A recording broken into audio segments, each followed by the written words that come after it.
안녕하세요. 매일매일 운동하기를 실천하고 있는 동탄 왕호입니다. 선물로 받은 식물이 다 죽었습니다. 이제 파란 부분이 얼마 안 남았어요. 한 1년? 1년은 같이 산 것 같은데. 안타깝네요. 1년도 못 살았군요.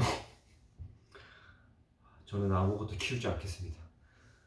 오늘은 불타는 금요일, 내일 주말 토요일인데 주말 다 비가 온다고 했죠. 오늘은 날씨가 매우 더웠습니다. 지금도 매우 더워요. 오늘은 팔굽혀펴기랑 스트레칭 똑같이 하던 거 하겠습니다. 역시 운동할 땐 CNN이죠.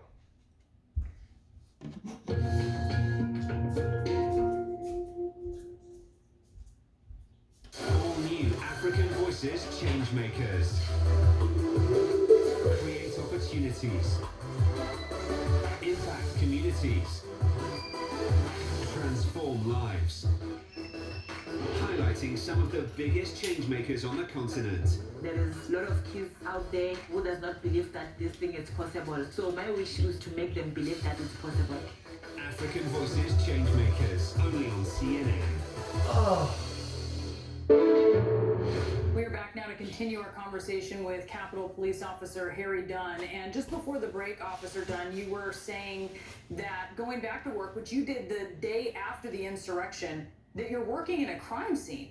You know, this is where you remember things that happened. Obviously, you're in this place every day. What has that been like to work on Capitol Hill since the insurrection? It's different. Well, the pandemic changed a lot of things. The tourists, the visitors, they're not there, so you're just dealing with basically the essential staff. But when the insurrection happened, the fence went up and it's still up. So it's a reminder when you go into that fence of why it's there.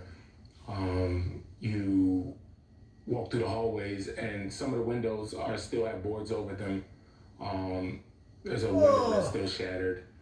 So it's a vivid reminder daily of going to work, that you just have to, you're just reminded of it.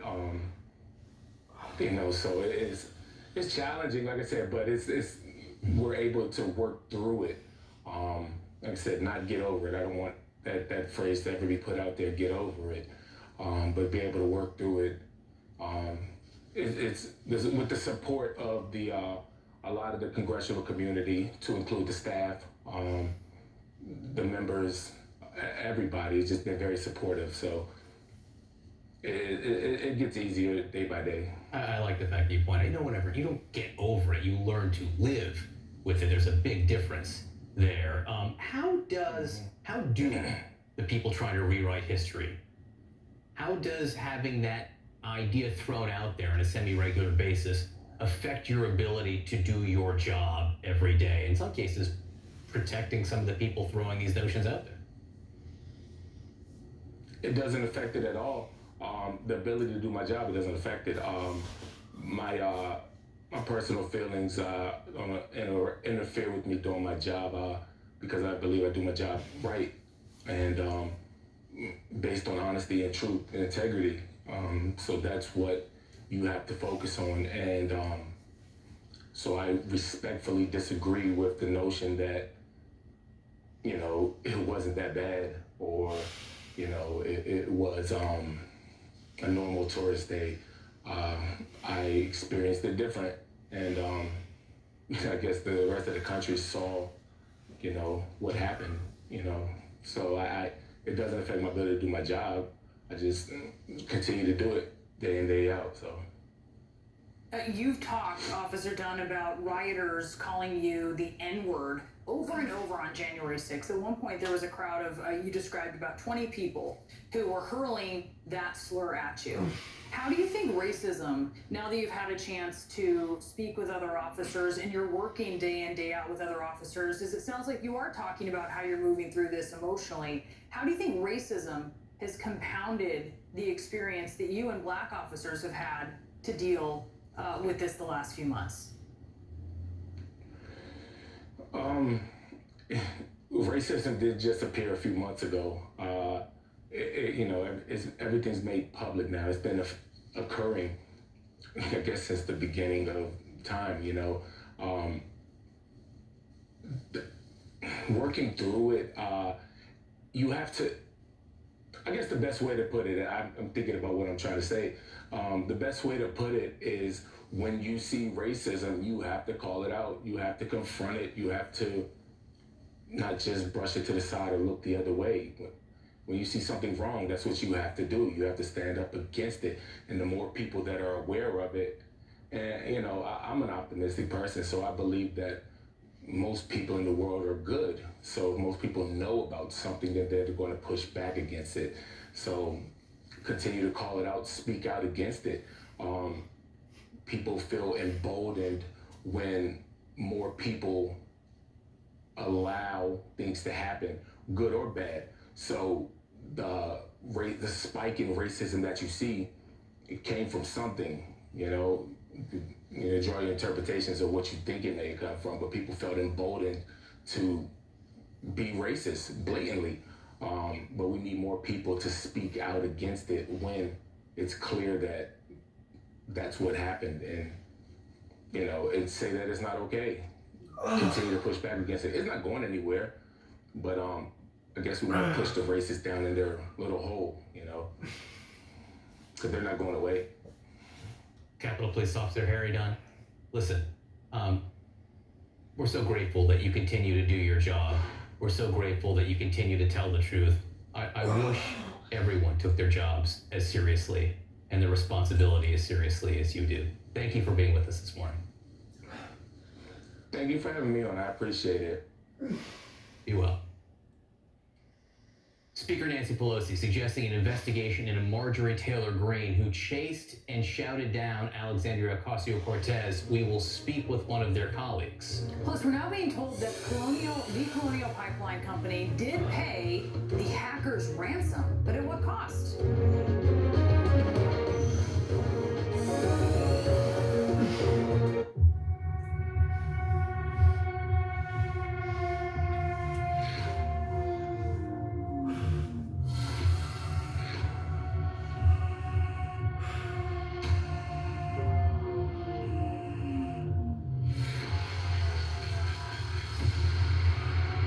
Let's roll camera.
The Dangote Group stands at the forefront of African enterprise.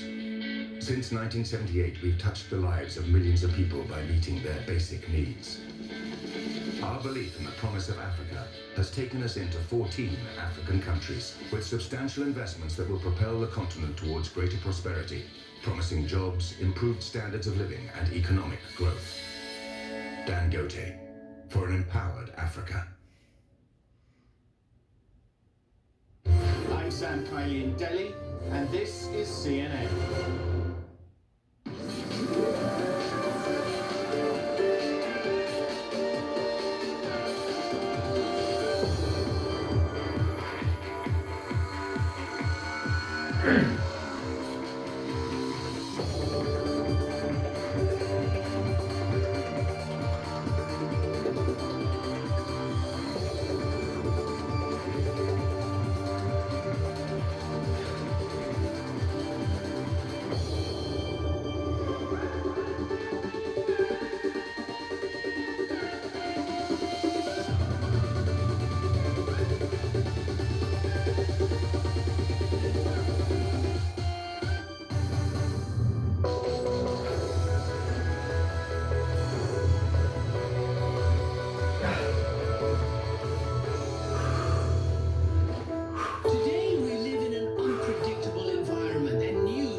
더.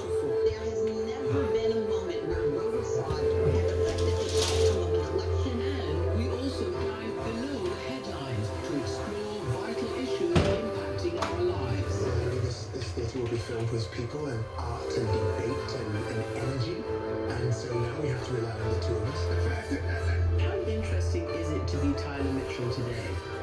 It's crucial we make sense of what's happening. There seems to be some confusion, maybe you can clear up. Where are the US forces in Syria going? And fully understand what's at stake. What's happening now in the world is a great thing because people are talking about subjects they never did before. Alan Paul, Tuesday to Saturday on CNN. I'm Clarissa Ward on the River Ganges in India, and this is CNN.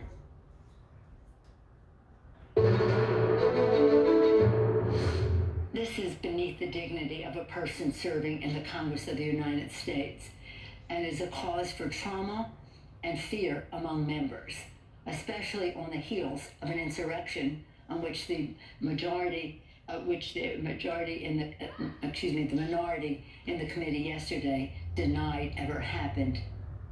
House Speaker Nancy Pelosi suggesting the House Ethics Committee should look into Congresswoman Marjorie Taylor Greene for her alleged verbal assault of Congresswoman Alexandria Ocasio-Cortez in the halls of the U.S. Capitol complex. A since-deleted Facebook Live post from 2019, preserved by CNN's K-File, shows this week's incident isn't actually the first time that Greene has targeted Ocasio-Cortez. Let's listen.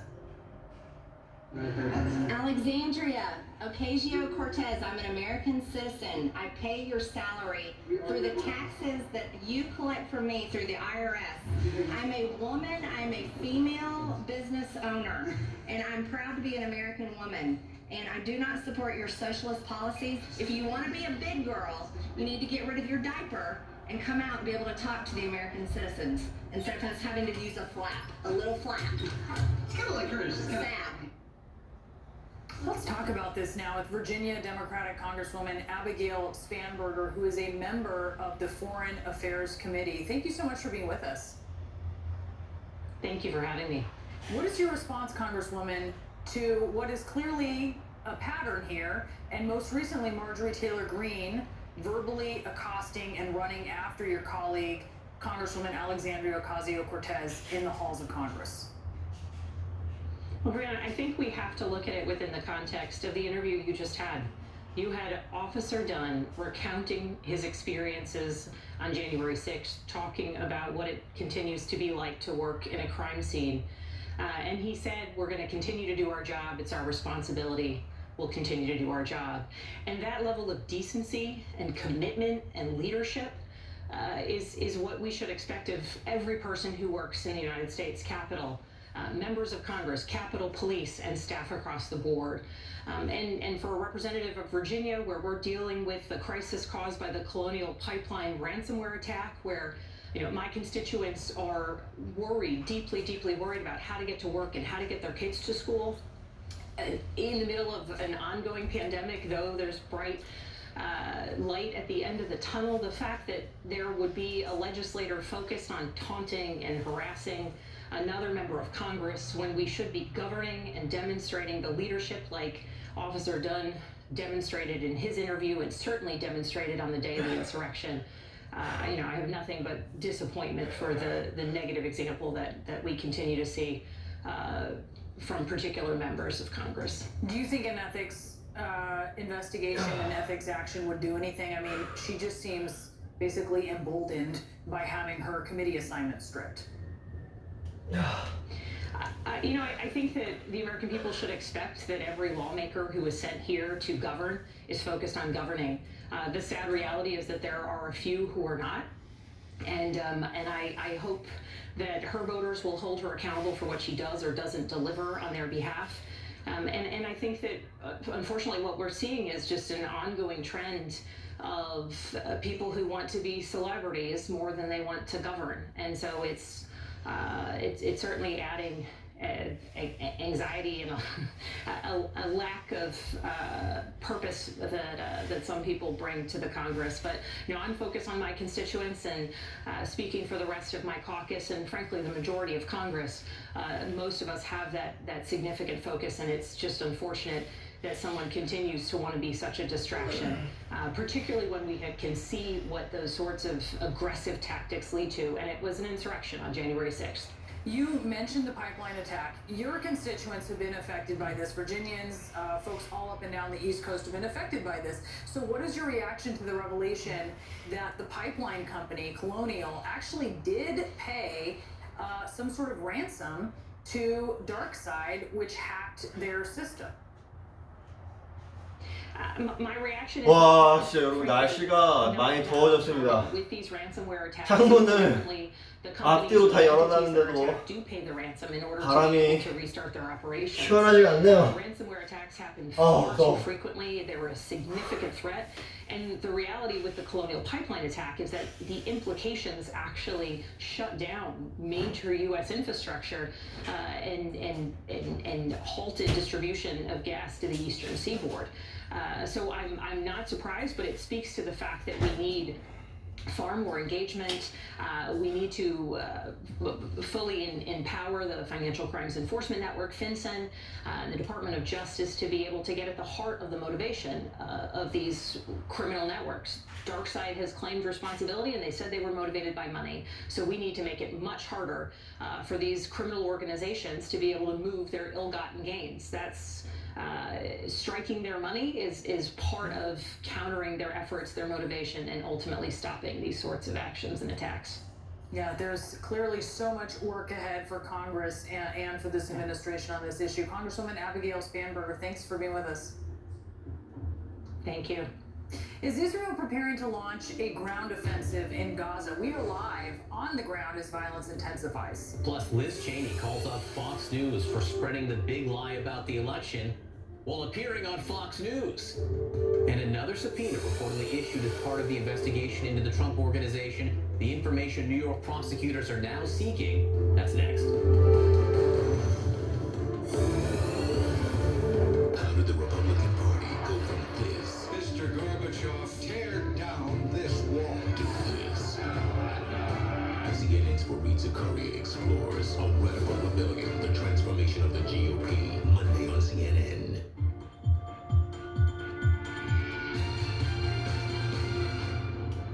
I was trafficked at the age of 18. I was a single young mom trying to figure out how to put myself through school. I was lured off of a college campus in Eugene, Oregon, and I was trafficked to Las Vegas mainly for nearly 6 years. My name's Rebecca Bender, and I'm the CEO and founder of the Rebecca Bender Initiative. The way that we mentor survivors of human trafficking is through our initiative called the Elevate Academy. Elevate Academy is really a holistic school that invites survivors to join a cohort of other people just like them. They get a mentor, they get a life coach. We help take them through a number of classes, some of which are really about deeper levels of healing. When I was able to finally escape from my trafficker, I can remember during that time I had been traded and sold between 3 different traffickers. I had 2 men tattoo their names on my back like a piece of cattle. I have been to jail multiple times, had my face broken in 5 places. I was really hopeless, and I didn't know how I was going to get out. Finally, a federal investigation led to my trafficker's arrest, and I went home to a family that was really supportive. But we know in this fight against trafficking that that's not the case for everybody. So not only am I really grateful, but I'm also really determined to help communities learn how to be that family for survivors that are trying to rebuild their lives. Business never sleeps. As the sun sets in Seoul and Shanghai, deals are signed in Dubai, and Europe is already in play. New York prepares to make its first move. I'm Julia Chasley, journalist, global market analyst, and host of CNN's First Move. Join me in the financial capital of the world for a market-moving perspective on the news influencing global politics, culture, and finance. I'll speak to newsmakers,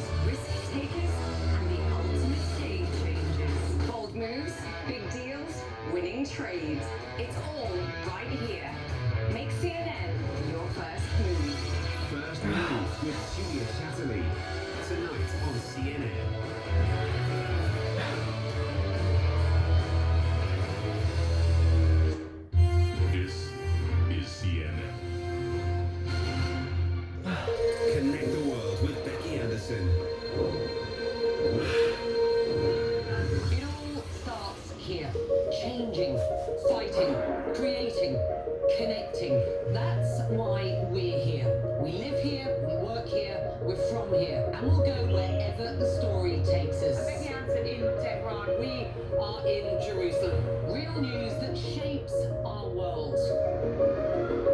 Exploring not just what's going on, but why. I just want to press you on one further point. Getting perspective on this region from this region. Places that many of us know, but few of us get to see. Observing countries on the move, still rooted in tradition.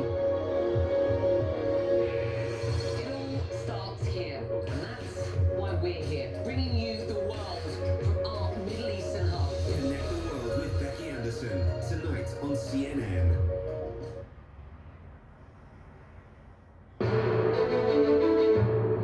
Developing overnight, Gaza coming under heavy artillery fire amid growing questions about whether Israel is preparing to launch a ground invasion against Hamas in response to days of rocket fire from Palestinian militants. The Palestinian Health Ministry says at least 119 people, including 31 children, have now died in Gaza. CNN's Nick Robertson live in Jerusalem with the very latest. Confusion, Nick, over how far and whether ground troops are now involved from the Israeli side.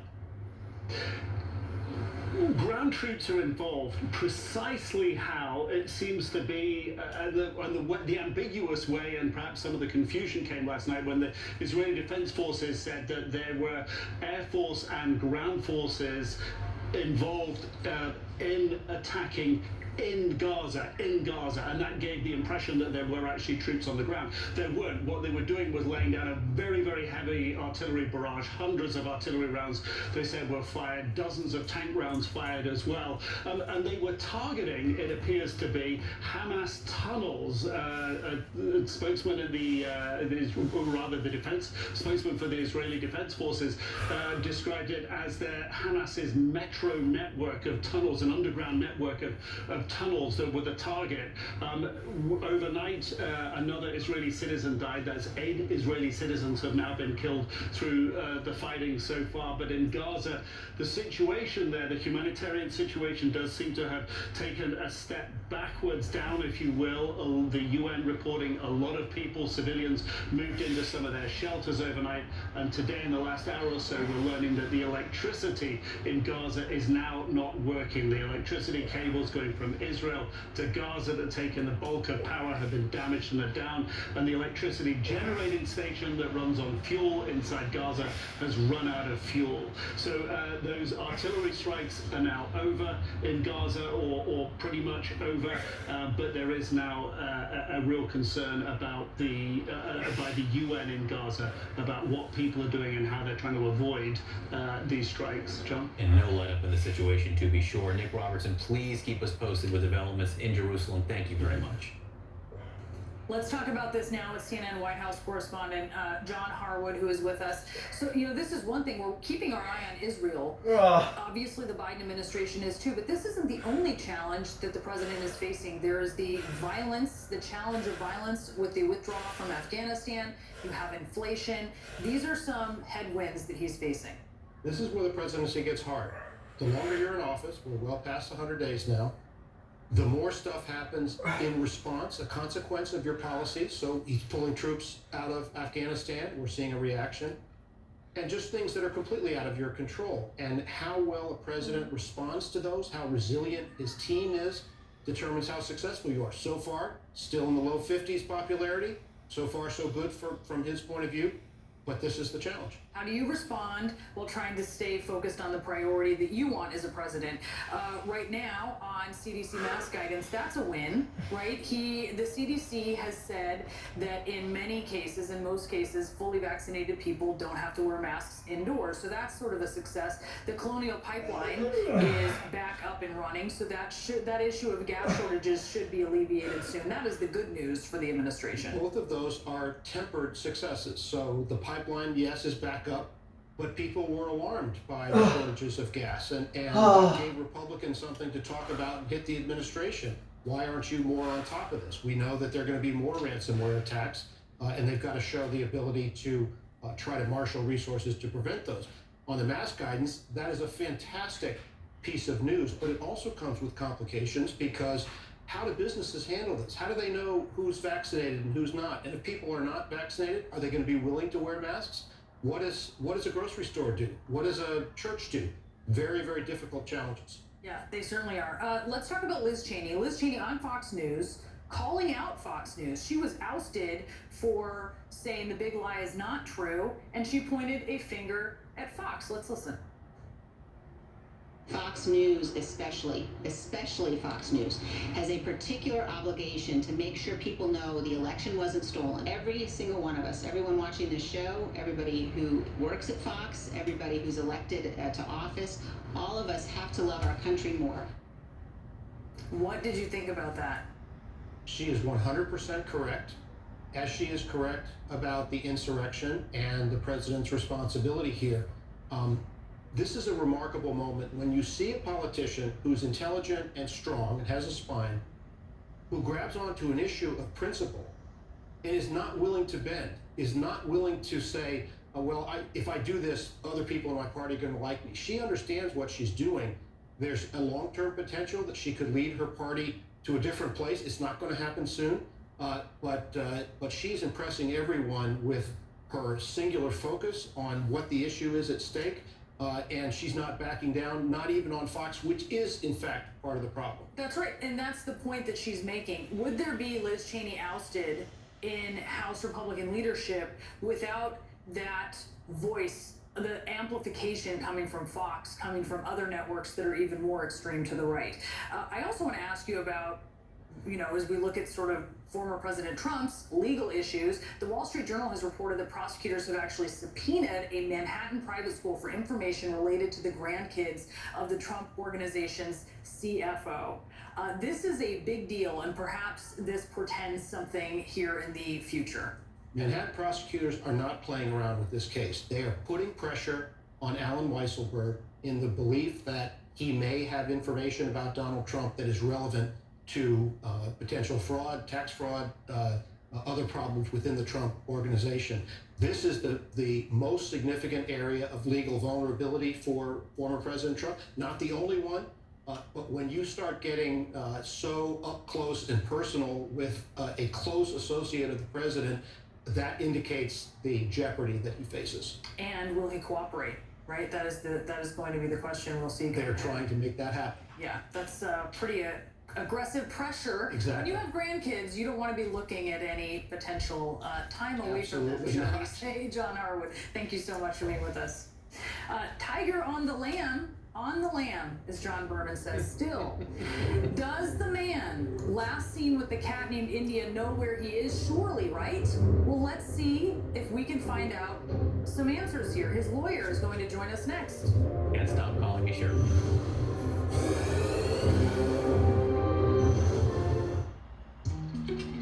I'm Stanley Tucci. I'm fascinated by my Italian heritage, so I'm traveling across Italy to discover how the food is as unique as the people and their past. We're hungry, right? Starving. Come with me as I taste the flavors of the land and sea. Let's go fishing. To discover what the food tells us about the people that craft it and its distinct regions. The maestro is making a pizza for me. Oh my God. That's one of the best martinis I've ever had in my life. If you don't believe in God, you believe in tortellini. Like a religious. Oh, wow. This dish tells a story. Ciao, ciao. It has survived the darkest of times. That's the best sushi I've ever had. A CNN original series. Stanley Tucci, Searching for Italy. Premieres June 20th.